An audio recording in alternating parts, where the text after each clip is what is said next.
All right, good evening, everybody. It's 6 p.m. Gonna go ahead and call this meeting to order. Dr. Lechner, would you like to do a roll call, please? I can do that, sure, absolutely. Okay. Chair Justice, I'm here. Vice Chair Fackler, Present. okay, Commissioner Melcher told me she's not gonna be able to be here, so Commissioner Davis, Here. is she online? Is she online? Yeah, can you hear me? We'll come back. Commissioner Williams, Present. Commissioner Sanat, Present. Commissioner Lerner, Present. Commissioner Lamp, Present. Commissioner Kuroka, Here. and Commissioner Davis, can you hear us? Are you able to speak? Yeah.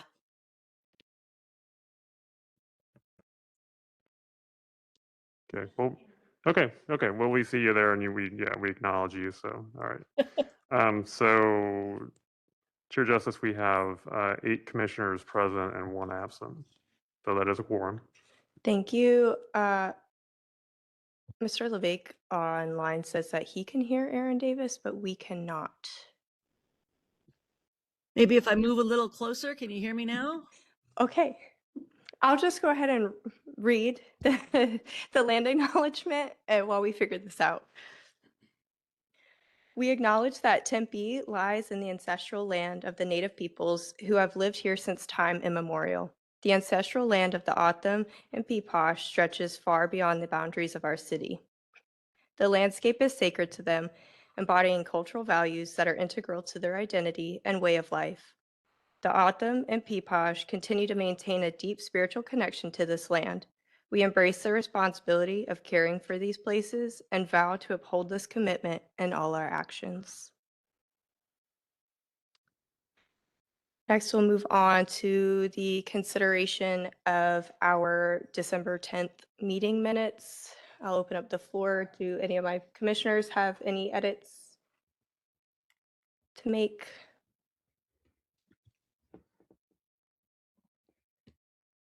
My corrections were as per the email I sent to Jennifer. Not sure if I tell you that. And that was received. Cool. Awesome. Thank you, Commissioner Sanaa. Anybody else?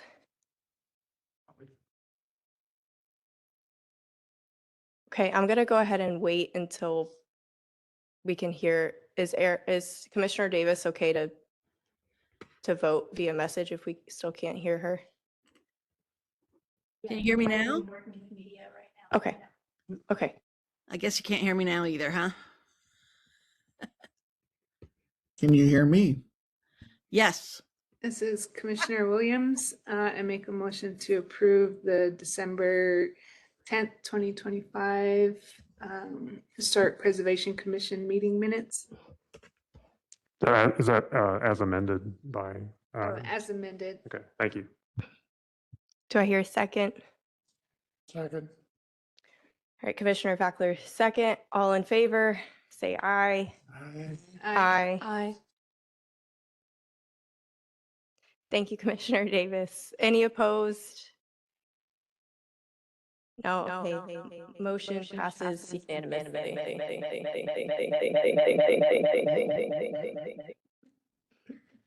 Nice. Can I get that? So we call a little reverb. Does that have a song? Yeah, if anybody, I know that Am I mine the one was who not. controls it? Yeah, if anybody's audio, your little Turn it off. audio icon on your computer, if that- it's not what? muted, you ought to mute that now.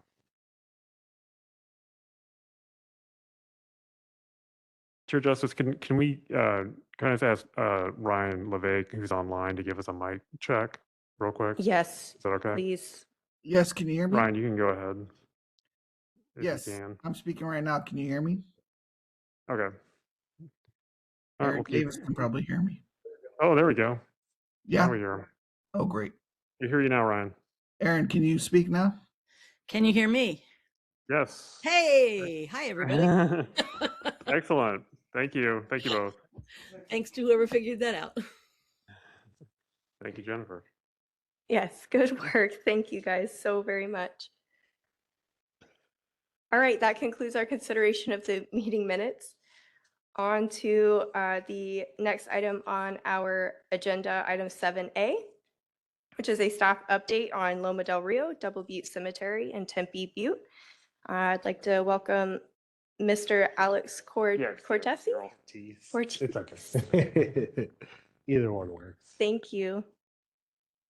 Well, ready if I hit this. There we go. Good evening, Historic Preservation Commission. I'm Alex Cortez. I'm a parks manager over maintenance and operations for the city of Tempe. Today's presentation will include brief high-level updates for the following areas: Loma del Rio, Hayden Butte, and the Double Butte Cemetery study. Loma del Rio is located on the southwest section of the Papago Preserve, just east of Moore Park. Stabilization of the site was done in 1994 in an attempt to minimize erosion and deterioration of the site, helping preserve the site. The general site also includes a nearby shade structure that sits on block walls with seating and a built trailhead and trail system leading to the site, along with what used to be interpretive signage. Loma del Rio was included in the preserve's management plan, which recommends a damage assessment be performed, further protection and restoration of the area through erosion control, and generally addressing signage issues throughout the preserves. The Loma del Rio trailhead starts the trail to Loma del Rio interpretive site.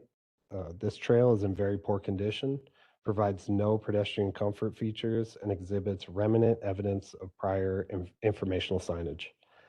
The east trailhead provides direct access through the preserves to the Curry Road underpass near Papago Park. The existing signage, which was the only user feature, is badly deteriorated. For their trail assessment, we are currently working to get a company on contract that was recently approved to work in Phoenix on their trails. Once established, we will work with this company to perform an assessment and a plan for trail improvements to address erosion as well as other concerns. We are currently working through our internal planning process for the Ramada shade structure improvements in that area. We will be moving forward. When we move forward with the signage improvements, we anticipate going through a more formal design process. This process will include engagement with the tribal community as well as the Desert Conservation Commission. We will be happy to come back to the HPC at that time if there is interest in providing feedback on those design options. Hayden Butte was established as a park in 1983 and designated as a preserve in 2002 and registered in the National Register of Historic Places in 2011. It is also recognized as a traditional cultural place. The preserve management plan was finalized in 2025. This plan will help guide the city in improvements, maintenance practices, and priorities. City infrastructure includes a trail system, signage, seating and overview areas, and the adjacent Hayden Flour Mill. There are no immediate safety concerns or movement in any rocks or rock falls. This is being monitored, and any immediate safety issues would be addressed as soon as possible. Erosion from natural and human causes are always something that we are monitoring and addressing. Areas of concern are the main trail system and the trail to the summit of the butte. Areas surrounding the asphalt access road, and the embankment slope below the water tanks. Graffiti is an ongoing issue. Graffiti concerns on city infrastructure are addressed as soon as possible. Any graffiti on sensitive areas are brought to Zachary's attention for guidance on proper remediation procedure for the specific area.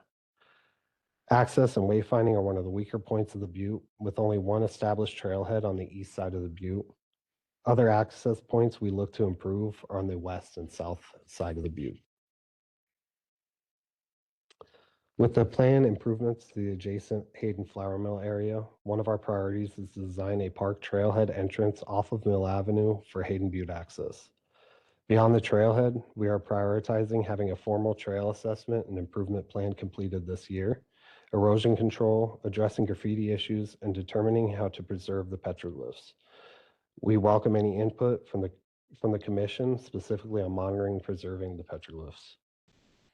There's also improvements to the access road that are going through water engineering department. That's in the design phase now. Some of the next steps for Hayden Butte include the trailhead entrance off of Mill Avenue, using the last conceptual design by Logan Simpson as a reference point.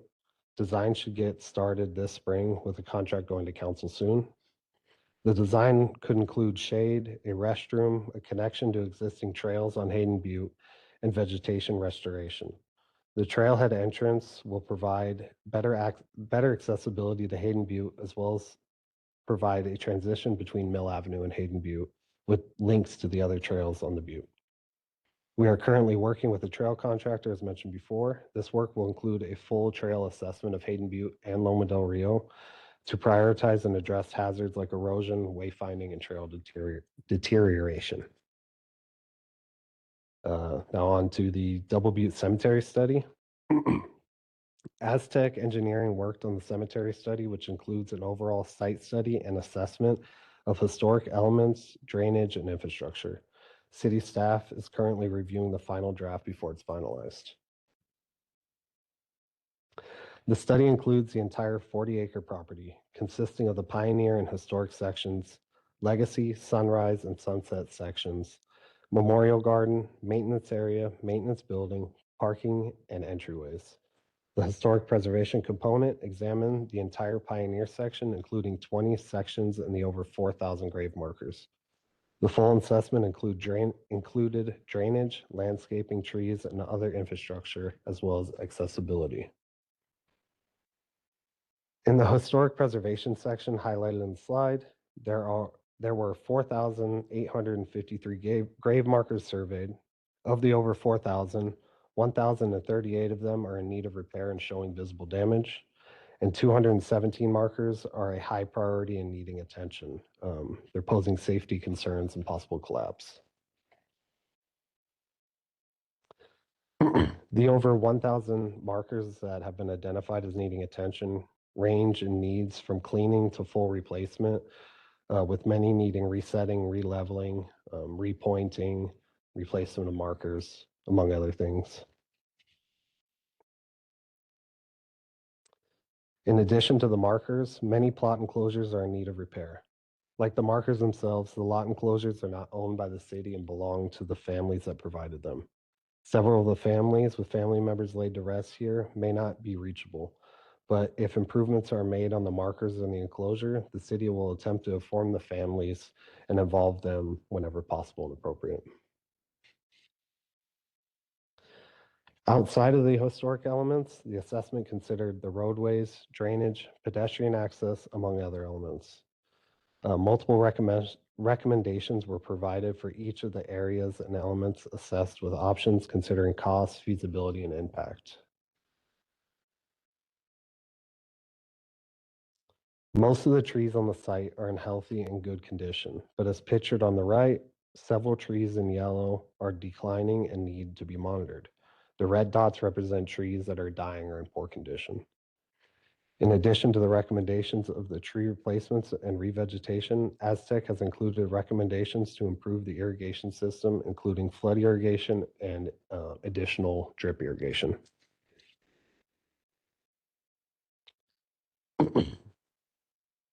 All the recommendations in the study are just that, recommendations. Many of the recommendations, whether for the roadway, drainage, irrigation, or vegetation, include several options for the city to consider. Aztec has provided an overall recommendation of a phased approach. These phases you see on the slide are only a recommendation, and since the study has not been officially finalized, the city will evaluate a phased approach of the recommendations at a later time. You will notice that each of the elements listed under each phase has a dollar amount associated with it. All the cost estimates are very general, as Aztec did not include a professional construction estimator as part of their services provided. The other thing to note is that the cost estimate, the other thing to note is that the cost estimate, that there is no estimate provided for the historic preservation or repairs to the markers or plot enclosures. To help the city make better decisions on prioritization as well as phasing, we would likely use some of the estimates provided previously by Logan Simpson, who produced an assessment for the Tempe Historic Preservation Commission, specifically for a portion of the historic sections. Once the study is finalized, there we go. Once the study is finalized, through recommendations made by Aztec, the city has every intention to focus on the historic integrity of the cemetery, ensuring the infrastructure is addressed to the best extent possible. An enhanced visitor experience for those families, friends, colleagues, and neighbors of those laid to rest at the cemetery, all while enhancing operational efficiency.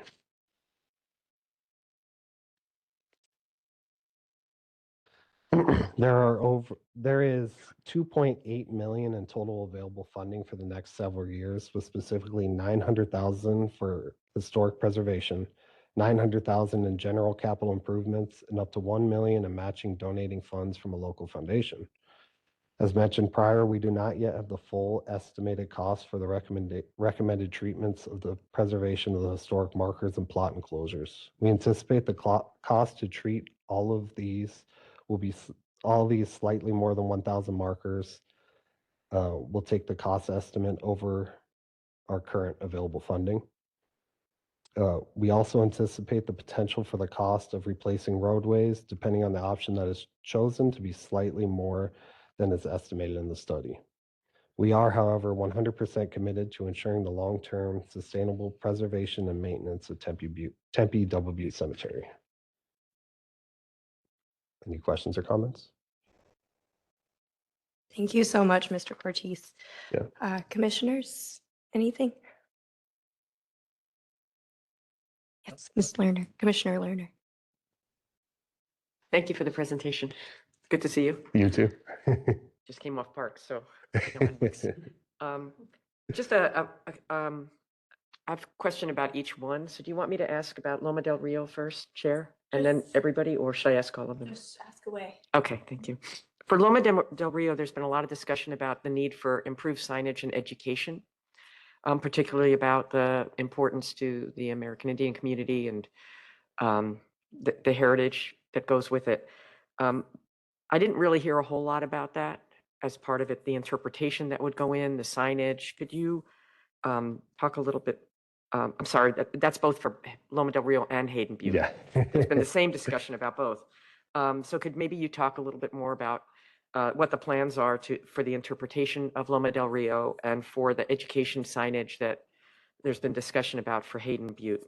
So for signage for both areas, we're currently just starting our kind of internal planning for what will go out. One of our plans is to work with Zachary and the tribes and see what they would prefer to have out there. We don't want to put too much information out, especially for Loma del Rio. We don't know how much information of the site that they would want out, because I know they kind of like to keep it a little more private, so people aren't intrigued to go out and dig around or try to find anything. So we do have a plan to work with the tribes on what exactly they want to go out, and then depending on what their recommendation is, I think we'll kind of go on from there. It would either be, we could do flora and fauna type signage if they don't want any information, but hopefully we'll work with them and have some kind of information to put out. Okay, just as a follow-up with that, if we don't have any signage that gives interpretation, it could get more damaged. Yeah. Because people won't understand why it needs to be protected. And it's the same thing with Hayden Butte. There's been a big move, as you know, on the Parks Board to try to get more education, because it's so well used that people need to understand the cultural component to it, that it's not just to climb up. Yeah. And it would protect it more. So I think it's real important to prioritize the signage that goes on there that explains the value and importance of both these places from a cultural perspective as part of that. So that was those two questions. And then I did have a question on the Double Butte, and when can we get access to that draft? Can we, at some point as a commission, look at that actually for any of these, but in particular, I know there's been a lot of discussion about the Double Butte and seeing the draft that was developed. So for Double Butte, I don't have a lot of information. Alex Jovanovich was a little more involved in Yeah. kind of that plan and study. I'll connect with him and then work with Zach on getting that information to you guys. Okay. Um, And a follow-up with that, you explained about the funds, the historic preservation funds, and the bond. I know there was a specific bond, as you mentioned, for the historic preservation component, and then there was Jerry Brock donated $1 million to go towards specifically the historic preservation component. So my question is about the mixing of funds to make sure that the funds that were dedicated for historic preservation really go towards the pioneer component. I know that there's so much work to be done. The cemetery needs a ton of work. Yeah. But since there's been money that was specifically allocated for that, I'm hoping that when we were looking at those numbers, that it was difficult to see what was really designated for historic versus the cemetery in general. Yeah, I don't think, for best of my knowledge, I don't think that the donated funds have been identified of what is going to be spent on what. I know there is specific, that 900,000 was specific to historic elements, but I'm unsure about the funds that were donated, but Yeah, my understanding from Mr. Brock was that those are for the historic component as well. okay. Yeah, I can check on it. Okay, that would be great. And that's the only other question I had was just, and you may have said it and I might have missed it. If you went back to that map on the Hayden Butte, it had MRWI and I didn't know what those meant. And you might have said it, but there, that one. Oh, Yeah. What do those symbols mean? so this is a conceptual design that Logan Simpson sent to us. I don't think our design process is going to be as intricate as this. I think all those letters were just markers for a key, like a trail system where they would put a restroom, a shade structure. So I think it's just using the key to identify. Yeah, so we're internally going through a process and kind of designing our own plan to match with funding and usability. And then the last question I have about Hayden Butte, I know you're going to involve Salt River, Pima, Maricopa, and the Southern Arizona tribes with that as well, right? Yeah. And again, the same thing goes. We need to make sure that there's enough on the cultural resource and what's there, because if people don't understand what's there, they won't know to protect it as part of it. So while they may be reticent to put as much as we would like, as long as there's enough to explain the value and importance of the heritage, I think that's really an important component to educate people about that. Thank you. Thank you. Thank you. Any other commissioner? Yes, I've got a Commissioner few Sim- things. Thank you. For Hayden Butte, I know you talked about access points being somewhere other than just the east side.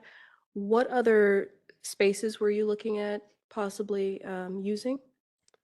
So on the south side, there is an access point we'd call trailhead. There's just not really established. If you come through the Mission Palms parking lot, Okay. there is a trailhead there. And then there is access from the flour mill side, but it's a little more difficult. You have to come around the back of the flour mill and work up the asphalt path. So hopefully with the Hayden Flour Mill plan, that conceptual plan there, that'll gain access from directly to Mill Avenue to the Butte and the other trails.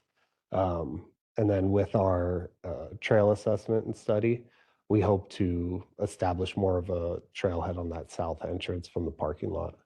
Okay. But we don't I- plan on adding any access. Okay. It's the kind of the ones that are there.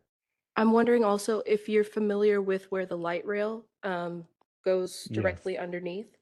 Is there an access point connecting the light rail to? There is, if you were to come across from the transit center, it leads to a small stair or stepway up onto the butte. So it's a small trail that leads kind of to the main trail in the middle. Okay.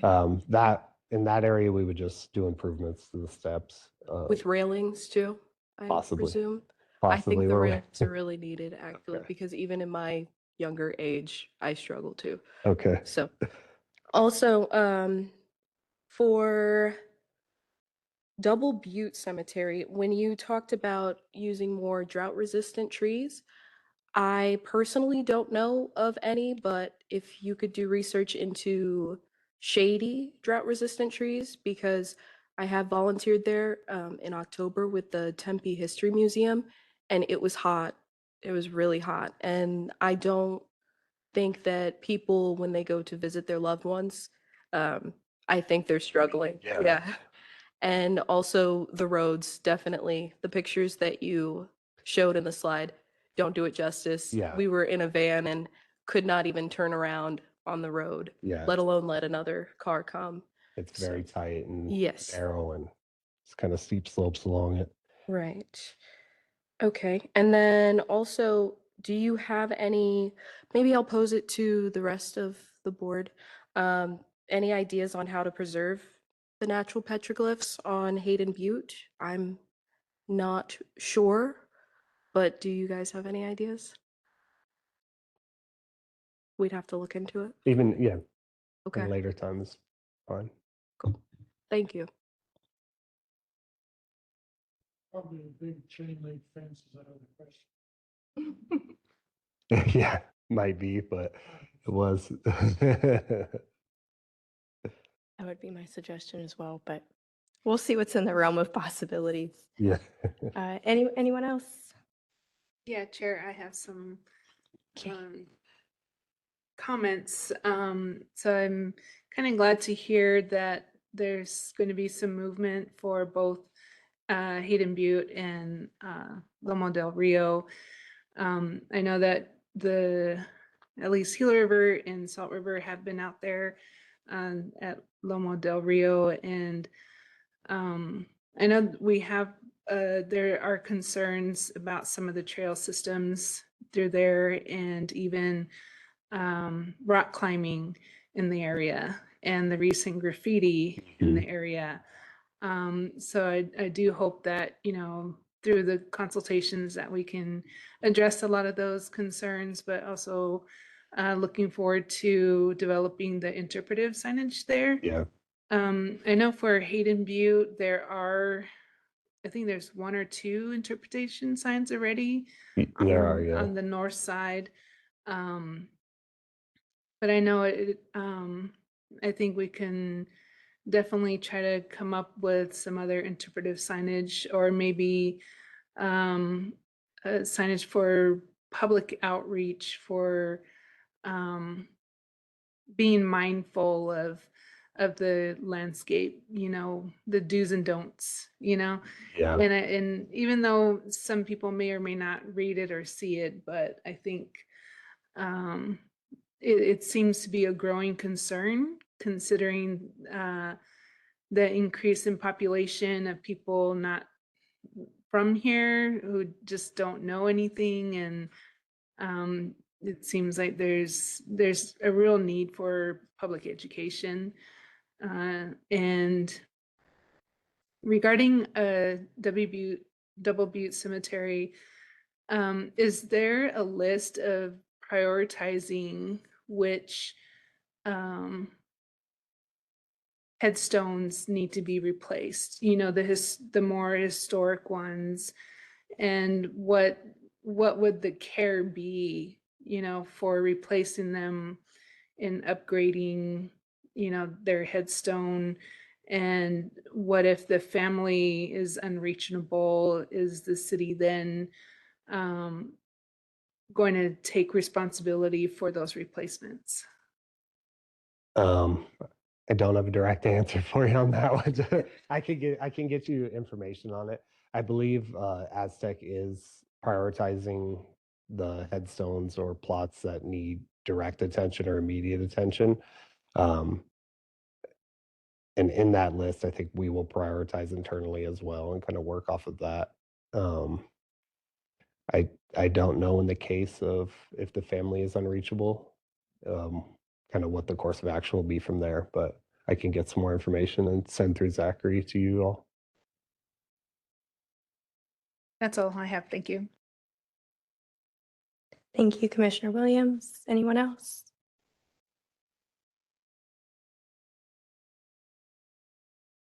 Okay, hearing none.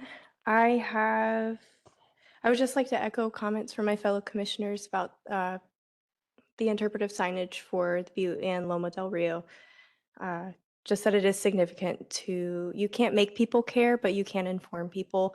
And that will hopefully inspire some better stewardship from our community members and our visitors of those sites and those significant sites to the city. My one question with the Double Butte Cemetery is that was even like a phased approach for the repairs and restoration needed for the historic components, was that considered at all, or is it just we don't have enough money for it?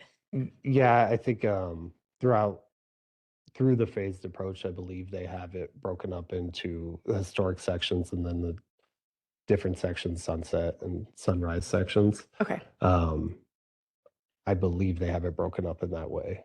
okay. But If I think it may be helpful to use the estimates provided by the previous consultant to phase it in a way that's feasible, because it is in bad shape and I don't want to see it put off for another 5-10 years. I think getting on it right away, even if it's a small portion, would help build some momentum. So thank you. That's all I have. Thank you so much, Mr. Cortez. We really appreciate it. no problem. Thank you. We'll go to the next slide for you. Yeah. So my only question is, would the commission be given access to all of these studies? That's, I guess, for That's a Dr. Lechner Dr. question. Lechner. Yes, What- exactly. That's why. Oh, the studies that Alex Ortiz had mentioned? Well, the ones for Loma del Rio, Hayden Butte, and Double Butte.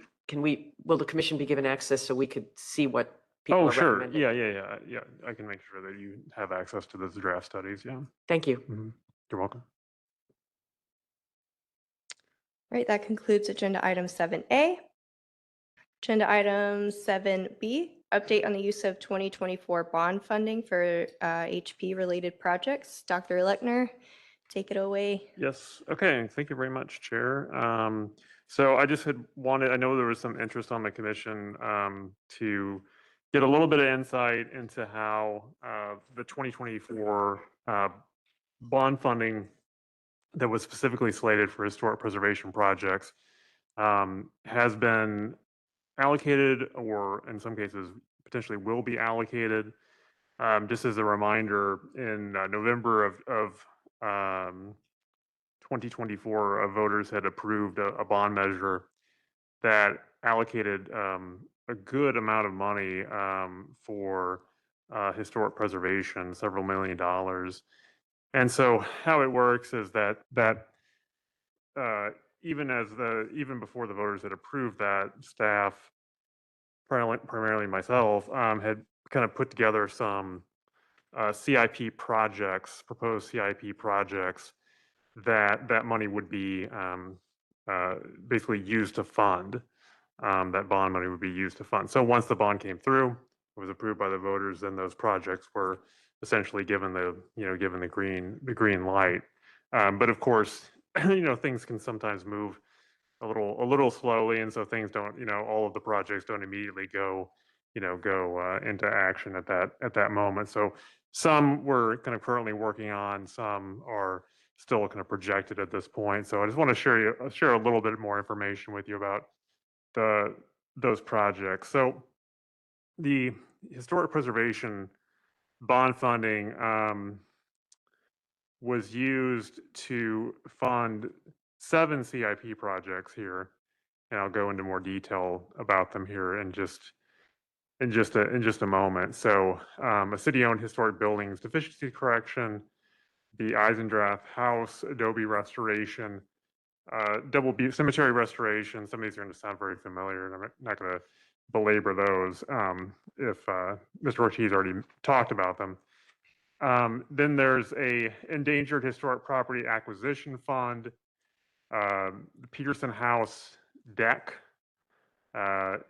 It needs to be replaced, and we're currently in the process of doing that.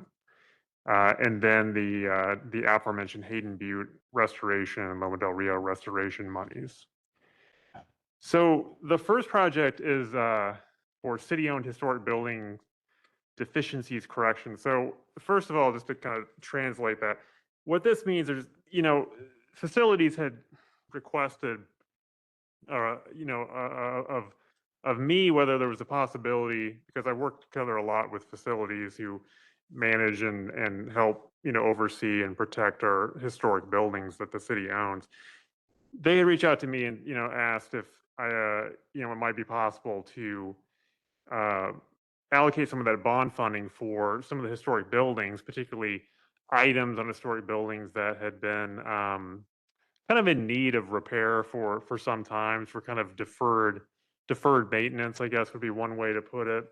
So that CIP fund has $500,000 in it. It's already been fully allocated at this point, and at the request of facilities, I had requested some additional funding to complete some projects within that CIP fund. So, oh, and I just mentioned here too, there's the maintenance department or division has, several, well, I don't know, several, but has some sources already, some CIP funding for historic buildings, kind of regular maintenance. But this is kind of for maintenance that kind of goes beyond just kind of, kind of regular, repairs that they're able to make. So I'll give you a couple of examples of what that funding was used for. Primarily, it's been used for two things. You may recognize here on this first picture on the slide, to the left, you have the Hilge Bakery building. The Hilge Bakery building also represented there on the in the right picture. And of course, the Hilge Bakery is directly next to the Hackett House on 4th Street. So that roof was in need of repair. And we worked with Mark Vinson, former city architect, first city historic preservation officer in Tempe, as a consultant, and came up with a new roof, a metal roof that would more kind of closely match the historic era roof for the Hilge Bakery. So you see that they're kind of represented, that metal roof there on the right. The left picture too, you'll notice that some of the kind of the scaffolding, that wood scaffolding that's typically there in part of the building, is in poor condition, had to be replaced, and so it was replaced with compatible materials, and then put back up. And then also, although there is a separate Eisendrath Adobe restoration CIP fund, the city-owned historic buildings efficiency corrections were also used to fund some of the Adobe repairs at the Eisendrath House. So these are some pictures from a recent phase of the restoration. This shows some of the work that happened in the courtyard of the Eisendrath House, and you can see the kind of the condition in the pictures on the left.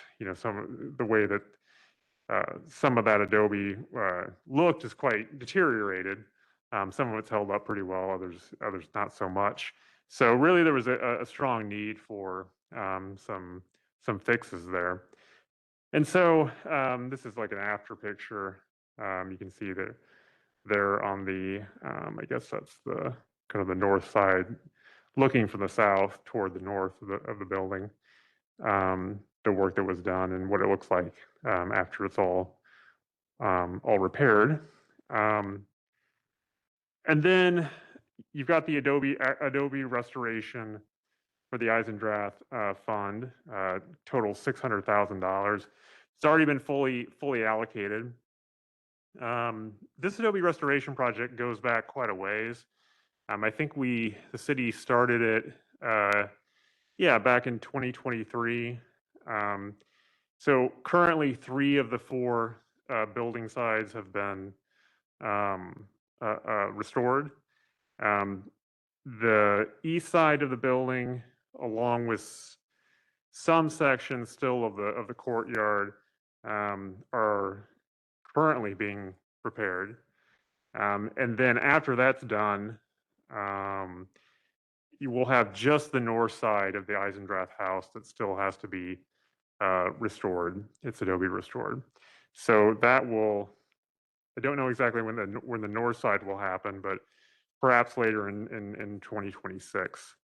But within a month or two, I would expect that about 75% of the building will have been fully restored in terms of the Adobe fabric and the stucco, cementitious stucco that goes on the outside of it. And then, yeah, the Double Butte restoration we mentioned, Mr. Ortiz had mentioned the $900,000 that's specifically allocated for the historic preservation elements. Mentioned the study that we'll make sure that we get you a copy of when it's available for dissemination. So I'll just kind of move beyond that since we've already talked about it. Yeah, this one's a rather interesting one. The Endangered Historic Property Acquisition Fund. It has $3.55 million in it. I would say it was easily the fund that has the kind of the bulk, the most of that bond funding in it. There's been some minimal allocations that have been used to put up some temporary fencing around the Walker House, which, as you know, has just been relocated over there. Just so you could go and walk out and see it. So this funding is projected to be used for two things. One that is a definite is the pending rehabilitation of the Harry Walker House. And then you may have seen a press release or accompanying news articles based on the press release that mentioned that City Council had recently provided authorization for the city to begin negotiations on the purchase of the Tempe Bank building and the Tempe Hardware building. Tempe Bank building is listed in the local register. The Tempe Hardware building is listed in both the National Register and the local register. So if those negotiations were to be successful, then that would essentially zero out that acquisition fund, and there would probably need to be some additional funding from other sources that the city relied on to make those purchases. But yeah, that would be obviously a very significant event. If the city were to end up purchasing those buildings, which it does have the intention of trying to do. So we'll see whether those negotiations are successful, and we'll certainly keep you updated on that as we get more information about things as they move forward in the negotiations. Peterson House is another CIP. Peterson House deck replacement is another CIP project. $300,000 is in that fund. That project is pretty much ready to go. It's expected to finish this year. There's been plans drawn up. There's been I don't believe any specific work has been done on it yet. But by the end of the fiscal year, which ends in June, it's expected for that project to be completed. The wooden deck, I believe dates to the 1930s. It's not as old as the house, but it's certainly historic. It's in very bad shape. It's quite spongy if you've walked on it recently, and it's clear that it's been repaired many times over the years and repainted, and I think there's paint more than anything else that's probably holding it together. But it's safe, but it's not in great condition. So we're gonna make a repair of that, or rather a full replacement of the deck, along with some other associated elements there. But it's going to be essentially more or less a like for like replacement, using similar replacement materials. And then $500,000 for Hayden Butte restoration. Alex Cortez had described that, so I'm not going to belabor that, as well as the Loma del Rio restoration, another $500,000 for those projects. Again, erosion control, maintenance, as Commissioner Lerner was mentioning, potential signage. I was out there last week with some park staff and engineering staff, talking about what kinds of things should be done out there, and certainly interpretive signage was one of the things that I discussed with them. And again, the key is just kind of determine. And I'm kind of the mind of Commissioner Lerner, which is to find kind of a balanced approach. Providing information of a historical nature, and of course working with the tribal communities to make sure that it's appropriate and acceptable, providing enough information, but not providing too much, or more than is necessary. Let's put it that way. Okay, so that's all I have, and I'm happy to address any questions that you might have related to those various projects. Thank you, Dr. Lechner. Do we have any questions, commissioners, for Dr. Lechner? Commissioner Fackley. Zach, the bond was for 12.5 million. I didn't see 12.5 million in here. How much is actually set aside for future years?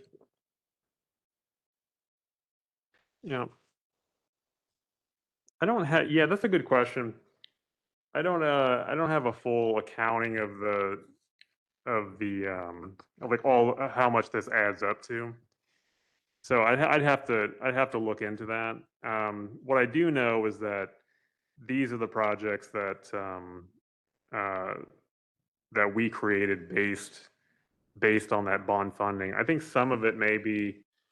I think some of the discrepancy is the fact that Parks has control over some of this funding. So these are projects that are largely within, and again, may seem a bit esoteric, but some of these these are the projects that are strictly within historic preservation and the community development department's domain. And some other projects, Parks may be controlling, or it may be within their domain. But I can take a look and check with our financial people and get a better, kind of better accounting of. It looks the like full right amount. now that Parks has got other than the acquisition of those two buildings, seems like Parks has the lion's share of what's already been doled out. Well, it's Zach, what I'm getting at is there's 12.5 million. It's not going to be too difficult to go to accounting and Mhm. find out where it's been allocated, who it's been allocated, and who has control of it. I'm not suggesting that this commission in any way have control, Mhm. but at least the historic preservation officer and the department that he's part of should have sign off on any of it. Mhm.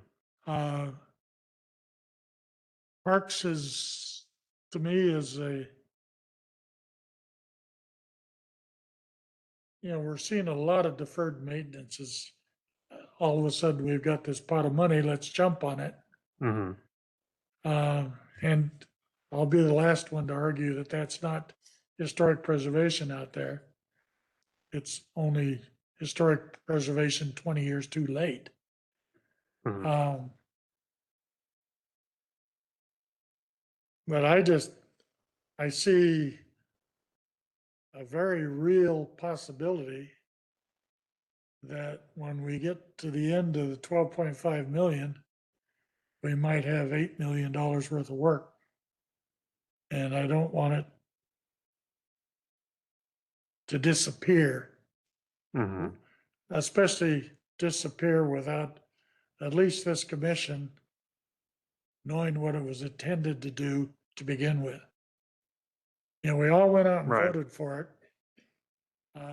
We all see projects that have come through the commission that Mhm. said, damn, wish we had the money to buy that, keep it from getting torn down.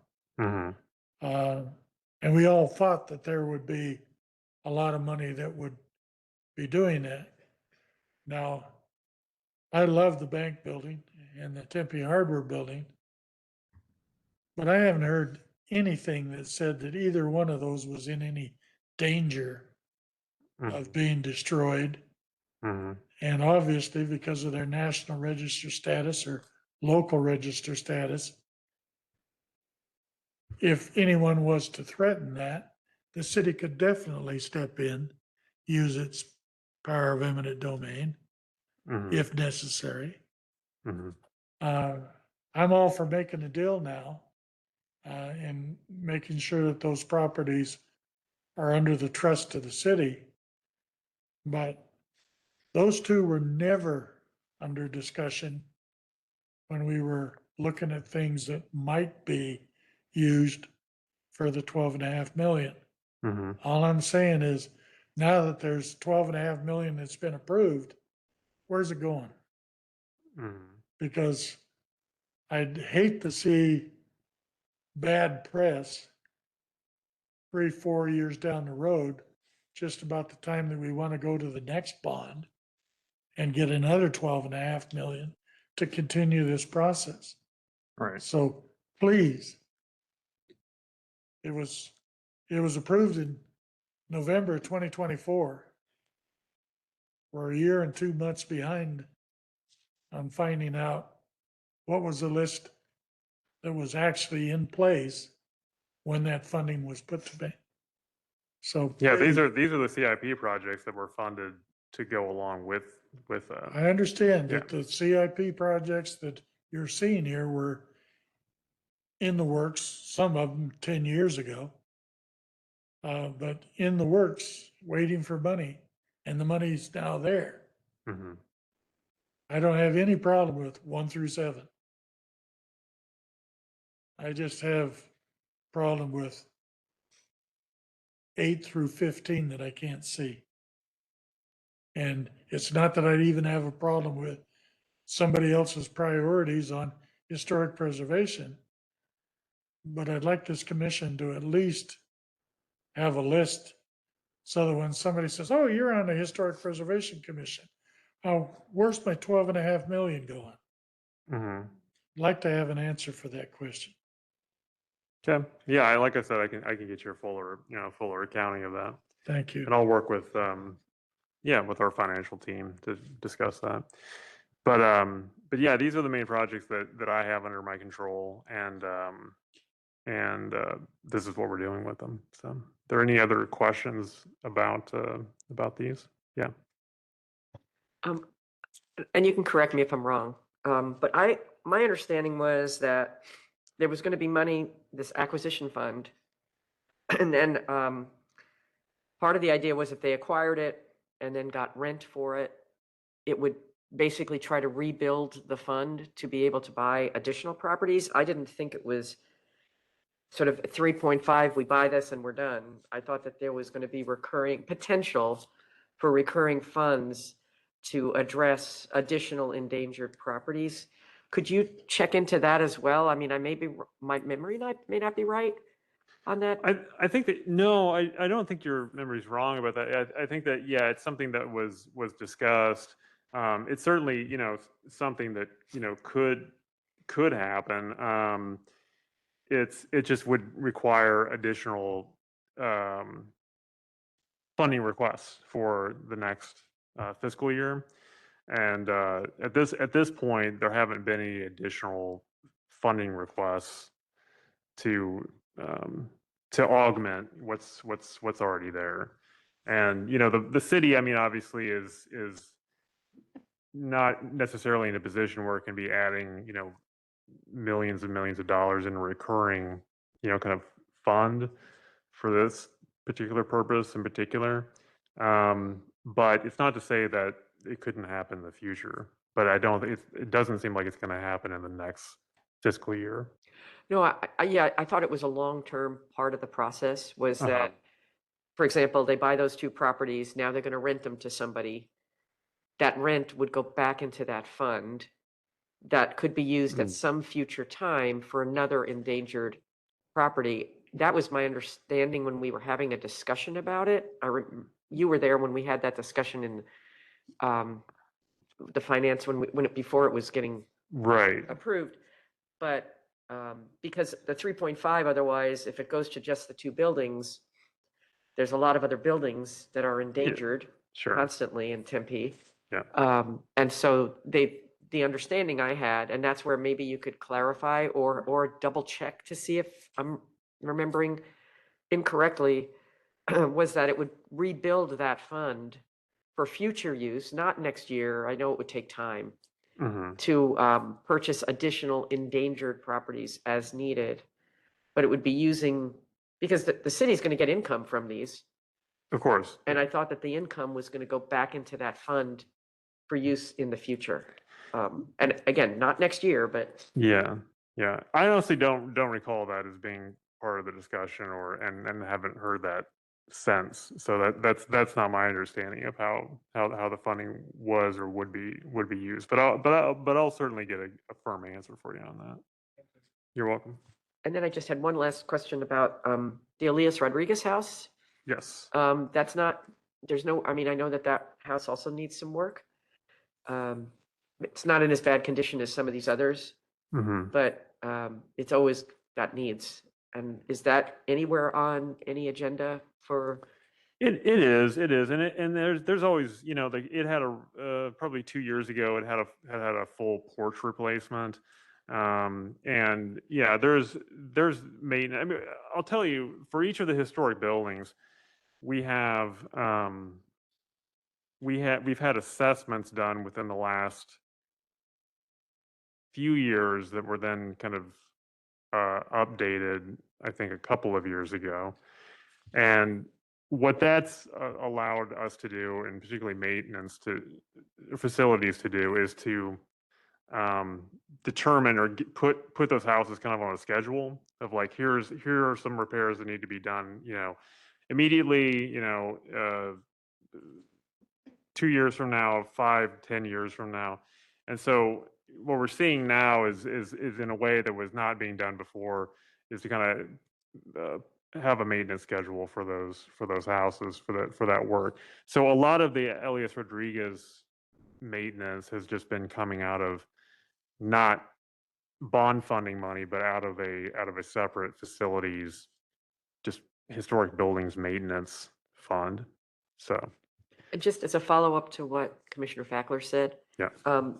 when you're looking at this whole issue of buying those two buildings, Yes. could you also give us information on how those were prioritized to rise to the top? I'm not saying they shouldn't be, and it'll be great for Mill Avenue to have some of these preserved.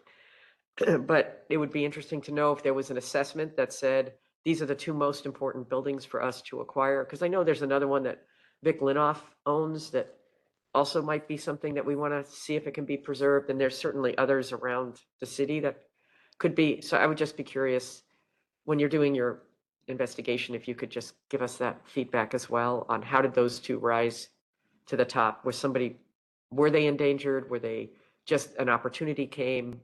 Mhm. Just curious. Yeah, I think it was more of just an issue of an opportunity, and council just decided to make those purchases a priority. But if there's any other information that's available on that, I can try to search that out for you. Sure. Thank you, Commissioner Lerner. Anyone else?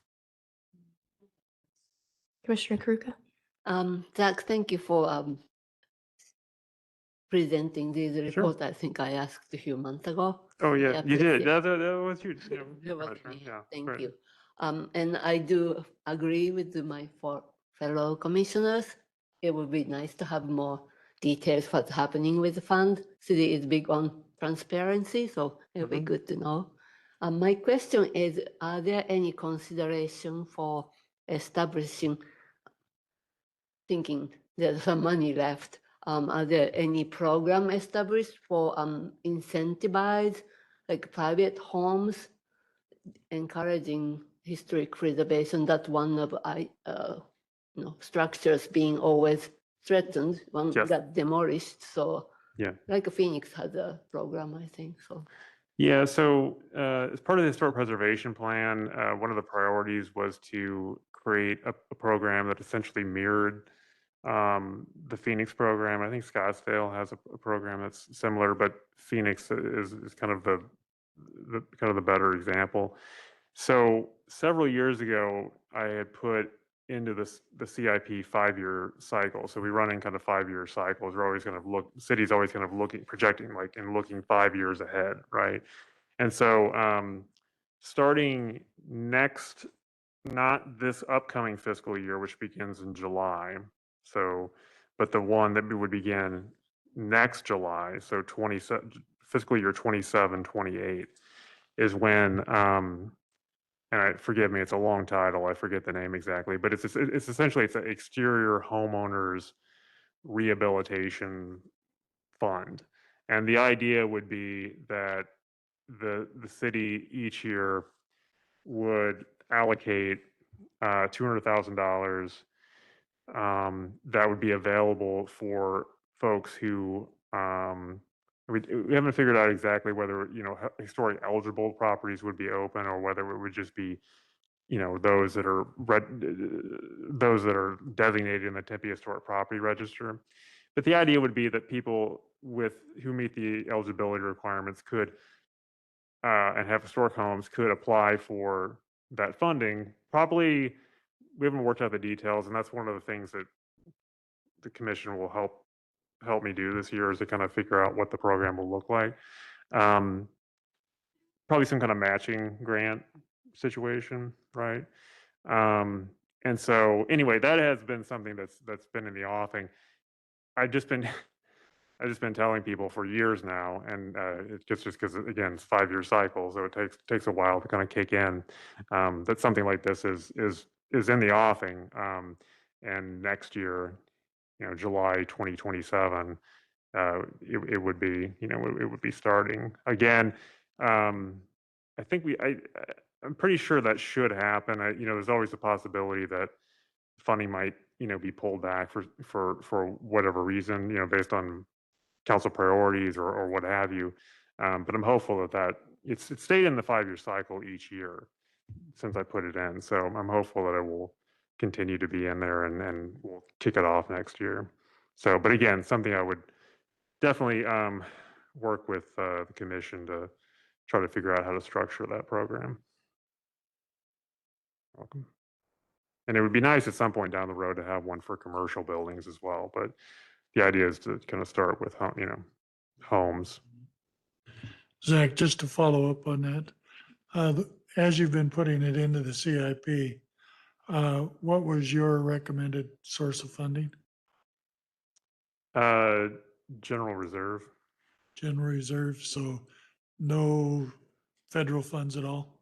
Mm-mm. Good, because minutes you do, you run into the fair labor laws Mm-hmm. and everything on site becomes union labor. Yeah. Right. As far as your commercial one, we ran one unsuccessfully, well, not truly unsuccessfully.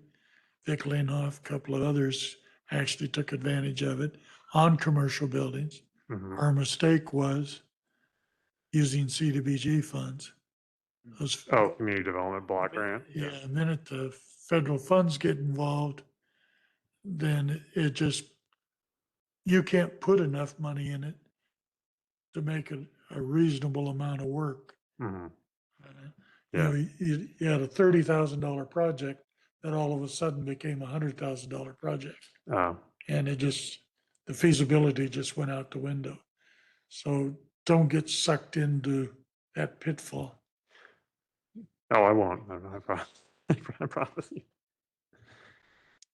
I'm careful of where I take the money from. Not that many people are offering, free historic preservation funding, but Commissioner Sana. Thank you. I wanted to ask, where does the historic flour mill fall into these numbers? Would it be attached to the Hayden Butte? Yeah, I mean, well, currently, kind of maintenance work is, it's covered again under the kind of a separate, facilities fund for historic maintenance of historic buildings. But I mean, at that point, it's still pending, redevelopment at this point. So, the city owns it, but yeah, still, kind of working on the redevelopment plans at this point. But yeah, the idea it'll be a little bit different, than the plans for it are a little bit different, a little bit larger, perhaps than just like a Moore House or like a smaller historic building, Peterson House, something like that. So yeah, it's certainly there's funding that's there for its maintenance. But yeah, we're just kind of waiting on getting a little bit farther along in the plans for the redevelopment, to know what's going to happen with that site. And that's something that the commission will be consulted on, and we'll have to get certain approvals for certificates of appropriateness depending on the extent of the restoration work on that building. So Thank you. you're welcome. Any further comments, questions? Dr. Lechner, I have a couple. Okay. Where does the Gonzalez Martinez house fall on the priority list for rehabilitation for city-owned properties, seeing as it's literally falling apart? Yeah, it's a good question. So it's, as you know, it's part of a redevelopment project, by First and Farmer LLC, and as part of the development agreement that the city had signed with First and Farmer back in, I want to say 2023. Restoration of the house, it has to occur. Also, a facade conservation easement has to be placed on the house once it's rehabilitated. We're currently working with economic development to take a look at kind of the benchmarks, so kind of the requirements that go along with the development agreement, to determine kind of exactly what our expectations are for, particularly for when we expect that restoration work to happen on the house. Because I agree with you. I think it's one of those, like, be great if we could have started 5 years ago or whenever the city got it in its possession, because every day it doesn't, it just deteriorates a little bit further. I mean, the basic structure is okay. We did have that wall that fell down, which has been, a temporary wall has been put in its place. The building should be okay. However, it's adobe. Much of it is still adobe, and we want to make sure that that we keep it safe and intact. So I haven't heard. I know the developer their plan had been essentially to kind of come up with a restoration plan once they had come up with a wider, broader kind of site plan, which they haven't done as of yet. So, but I have to follow up and check with economic development to see, if we have kind of established a timeline with the developer for when this rehabilitation work is going to happen on the house, because it certainly, I mean, I agree, it would be good to have it done sooner, much sooner rather than later. I technically, the Historic Preservation Office and community development, not even facilities, it essentially has oversight over that property, and it's a hard to manage property. And you've got a very old house on it, and so the sooner we can activate it, and just get that building stabilized and rehabilitated, it'll be all to the better. But it's something I'm still trying to get clarification on at this point. But I'll let you know when I have more information to share with you about that.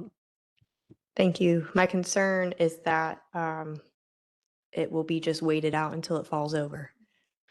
Yeah, I understand. And if an agreement was signed that it will be rehabilitated and a facade conservation easement put on it, then that needs to be completed. And it's not okay just to let it sit and to defer maintenance until it collapses. Yeah, we just have to determine, yeah, what the language of that DA requires of the developer, and when and what they have to. We know what they have to do, but it's more of kind of when. So I'll try to get some more clarification on that. I'd like to have that clarified before we come into monsoon season, Yep. please. Yeah. Um, yes, please, Vice Chair Fackley. Zach, just to follow up, why don't you add that to the list? Commission is, to my knowledge, has never seen a copy of the development agreement on that building or the flour mill. Having done a few of those in my time, I always know that there's a performance schedule in that document with the extensions for cause. But with these kind of concerns coming up, I think maybe it's a good idea that the commission has got a copy of both those so that we can help you politically or otherwise move these projects forward. I mean, for a while, I was getting a call once a month from the developers Mm-hmm. saying, we're doing this, we're doing this, we're doing that. Mm-hmm. I haven't heard from them in over a year. And Yeah. Well, I don't know how much I can share about that, so I'm not going to share too much. But I can't. What I'm asking for is the public documents. Yeah, I can. Well, I can tell you, there's not an active development agreement on the flour mill at this point. So So that's dead in the it water. expired. Yeah. So it was the There we yeah. go. So I'll just say that, and I've asked, and when there's going to be more kind of public information available about that, and I have not heard when that will be. But there will be development. I will say there will be development at the mill. The city will make sure of that. But I just don't want to, I want to make sure that I'm providing, acceptable information to you. So I'll try to again get some clarification from our communications team about, what can be communicated about that situation. But in terms of the Gonzalez Martinez house, yeah, I can certainly, I can certainly provide you with that development agreement if you'd like to take a look at it. I'd also like to see 250 Rio. As I understand that the developer has now moved away from office and is going through the commissions for residential, which I'm all in favor of. Mhm. But, and it appears that the Ash Avenue bridge approach is still part of that project. But again, commission's never seen documentation of any kind. You mean in terms of a development agreement? Yeah, I don't know that there's a development. I don't So- know if there's a. basically Yeah. what we're saying is Development Review Commission is going to tack on those Preservation Commission or conditions Right. onto that development agreement. Well, not development agreement, on the approval of that project. Yeah. So we're back to zoning, hoping to save it. Okay. Mark me disappointed. All right. Well, I will. Yeah, I'll get you more information about the Gonzalez Martinez house, and then see what additional information I can provide to you about the mill. Do you want to follow up? Yeah. Yes, please, Commissioner Lerner. Just a quick thing on the Gonzalez Martinez house. I've been involved in the past with developments. You don't have to wait till the big development goes to do the restoration. And for them to just keep waiting on that is not in the best interest of that building, as you know, because it's deteriorating, as our chair said. And if they wait too long, there won't be much left to preserve. But they could be doing the restoration up front while they're still working through all the other development plans, because that's part of the agreement. And to wait and wait is really going to cause extreme deterioration. So I think that's something that should be investigated over why aren't they starting on that first? Get that done, and then they could be doing that at a parallel time while they're working on everything else. Yeah, Thank you. again, we'll review the agreement and talk to economic development, get some clarification on that for you. Thank you. Before we wrap up, I just want to echo the comments from my fellow commissioners. It would be nice if the numbers added up to what the bond fund actually was, so we could see where that money is going. And like Vice Chair Fackler said, so that we can be accountable to the community as well, and have an answer for them. And I would love to see the documents that were requested this evening as well, just so we can all be informed and help you to the best of our abilities. So thank you so much, Dr. Lechner. That concludes agenda item 7B. I have no updates. So Dr. Lechner, do you have updates? I do have a couple questions for you dependent upon Oh, okay. what your updates are. Yeah, we'll have a meeting next month, and at that meeting, I know, we have maybe one pending agenda item, and then one, kind of definite agenda item. There'd been some interest in getting an update on the affordable housing bonus program that the city is putting together, and so we'll have a staff presentation on that, because there are some historic preservation implications, as I emailed you about. Staff and myself will be available, fellow staff will be available to talk to you about that particular project, or excuse me, that particular proposed program. I think that's about it, but I'm happy to address any questions you have. Do we have an update on the downtown historic core plan? It's they're still working on it. They're actually tomorrow. The consultant will be coming in to make a presentation to council, to the council work study session. That will, essentially be kind of similar to the information that you received most recently from them, an update on the kind of the public process, and public comments and commission comments from both yourselves on the HPC and the members of the DRC. And then the next public meeting is scheduled for March 4th, so a noon meeting, and then a in-person meeting in the Don Casano room at 6 p.m. on March 4th, I believe.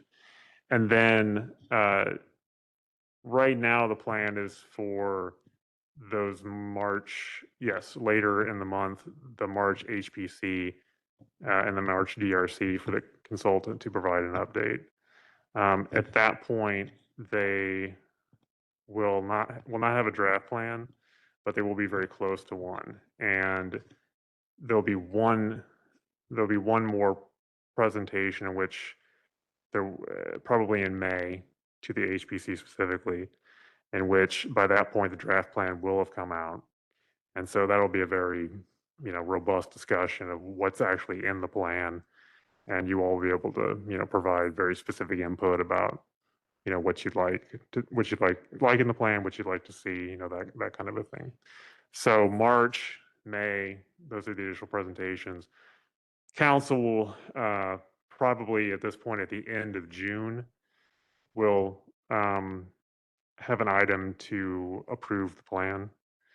And then by the beginning of the next fiscal year, July 2026, the plan will be in effect. We do also, I should mention, and my apologies, the date is escaping me. Jeff, do you know the date? Jeff, do you know the date of the joint council HPC meeting off the top of your head? Okay, March 30th. I think that's right. And I believe it's at 5 p.m. I believe that was the time that was. So I saw that somewhere, but it's either 5 or 6. But we'll get a clarification on that for you soon. 5 p.m. Okay, 5 p.m. And there's going to be a joint. And I mentioned this to you before to save the date. There's March 30th, 5 p.m. There's a joint council historic preservation commission meeting. And so the main agenda, and that'll be at the library, or the Tempe History Museum, excuse me. And the idea behind that meeting, or the main kind of agenda item, will be a discussion of the downtown historic core plan and essentially how to implement it. Yeah. I have concerns that we don't have any draft design guidance or recommendations in that plan prior to going and having this joint meeting with city council. It would be really helpful for us to be able to talk through some like tangible, what do we do nows with council while we have that opportunity. I know Yeah. they're busy, and I'm thankful that that you've set this meeting up for us. If a draft plan's not going to be ready till May, what are we going to discuss? The boundary? Because they've been talking about the boundary for like 6 months. Yeah. So we need some concrete design. The whole purpose of this document is design guidance for the downtown historic Yeah. core. And if we don't have that to discuss, what are we doing this plan for? Yeah, I mean, the consultant should have, some concrete information and time, certainly in time for the early March meeting. So certainly by the end of the month, there should be something concrete to discuss. Yeah, otherwise I agree with you 100%. There's no point in just having a vague, generic discussion, not based on anything concrete. So we should have some concrete recommendations, some actual meat. If not the draft plan, then something that significant, substantive, that is worth discussing. That would be helpful. If you could please, when you receive the draft, if you could please forward that to the commission as well. Yep, So absolutely. we can have some input before the city council meeting, and hopefully, if not refine them, just provide some input to the consultant as they're drafting. That would be super helpful. Yeah, absolutely. I will do that. Commissioner Lerner. I just had a question about how do we, if we have some things that we might want on an agenda, I've been sending emails, but there's nothing on I know that it's not on our agenda to ask for that. So I didn't know how we could do that. What's the best way? You can ask for it now. Okay. Yeah, you can. That's what I didn't know. Either way, Commissioner Lerner is fine by me. So certainly, I haven't remembered to ask during staff updates if anybody has any agenda items, but yeah, you can certainly feel free to volunteer those now or during similar times on other meetings. Or continue to email the chair and I. That's what to I've been run, doing. to run those passes. but- And that goes for anybody, obviously, not just obviously Commissioner Lerner. So I do have so in follow, I guess for next meeting, maybe if you could do all those follow-ups, we've asked you a lot of questions okay. today, that would be helpful. But then the other thing that I've been curious about, because we talk about the Tempe Historic Register, and we know the National Register, but there's a lot of properties that may be eligible but not listed. And I would like to have a discussion about what kind of outreach could we do to our neighborhoods that could get some of those properties listed. So for example, if that 200,000 you were talking about earlier would end up only being for those listed, well, let's make an effort to get more listed that are eligible for the register. But I don't think people know what to do. So I thought that it might be helpful for us as a commission to talk about that. Like what kind of outreach are we doing for the community, for neighborhoods, as part of it, to give them that information. Certainly, some of the folks who have been in like Maple Ash all are aware, but there's others like University Heights. There's other areas that may not be as familiar with what could be done and what the implications are. So I was wondering if we could include that as part of our discussion, maybe when we have time, if we have time next meeting, or Okay. whenever we have. Yeah, we'll look at the agenda for next month, and if there's not room, then we can we'll find space for it Okay. in the near future. Yeah. Yes, please, Thank you, Vice Chair Packler. Just a clarification for the March 30th meeting. It's a joint meeting between the city council and the commission. But has the Historic Foundation been invited to that meeting? I mean, no, but we'd have it. I mean, they're certainly welcome to attend. I mean, it wouldn't be a joint. It wouldn't be. They wouldn't be a part of the meeting in the sense that it's a joint foundation, commission, council meeting. The reason I asked Zach is that, one of our goals was to meet at least annually with the foundation and the commission. Yeah, yeah, we Well- have that scheduled for, most likely that's going to be in April. I've talked with Rob Moore about that. And I know the foundation was concerned Yeah, that a discussion between this commission and their group would be put off beyond when all the making has already been done on the core plan. well, okay. If that's the case, that's the case, but why I've got the mic. Well, I mean, However, that meeting's to be fair, I mean, that meeting's in April and the plan isn't, set for approval until, more than 2 months later, so. uh, There's still I time, would- there's still time for input is what I'm saying, so. I agree. Yeah. I would encourage all of the commissioners to, if you can't be there in person tomorrow, to hear the presentation of the consultant to the city council. And more importantly, to hear the remarks of the council in response to that. Zach has sent us an email here a while back that has a link to Channel 11 or whatever it is. You could watch it on there as well.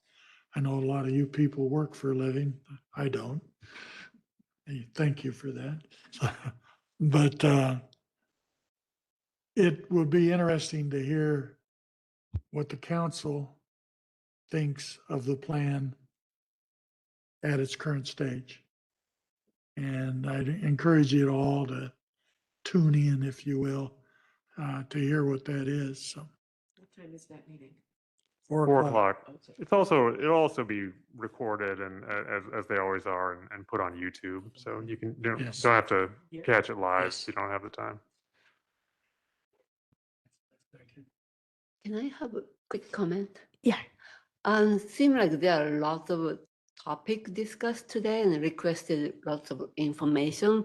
And we have been canceling a lot of our meetings. So instead of canceling, I would like to keep those meetings and these items get covered. Yeah. Well, yeah, I mean, when we have items, yeah, certainly, yeah, we won't cancel the meeting. So I agree with you. Dr. Leitner, we'll keep a list of the items discussed this evening and make sure that we stay on top of updates and Yeah. provide regular agenda items. I have a list based on the goals. So, kind of already slotted those in, very loosely, very tentatively, to meeting agendas in the coming months. So I'll just Okay. continue to do that. And- Have a running list. And if any commissioners have any ideas for agenda items throughout the month, please email them to Dr. Lechner and myself, and Mhm. we'll put them on the agenda to either discuss or provide an update. Yeah, because ultimately it's the chair's decision about what goes on the agenda. So, I mean, it's, often I'm kind of coming to the chair and say, this look good, and and the chair signs off and that's fine. But yeah, I mean, it's really up to the chair ultimately to what we choose to agendize. So Great. we'll Thank you continue to so work on that. Thank you so much, Dr. Lechner, for this evening. It was very helpful. Does that conclude staff updates? I apologize. Yes, no, it does. It Okay. does. It does. Yeah, yeah. All right, I'm going to go ahead and adjourn the meeting at 7:28. Thank you all so much for your time and energy this evening. Okay. Thank you. Bye, all.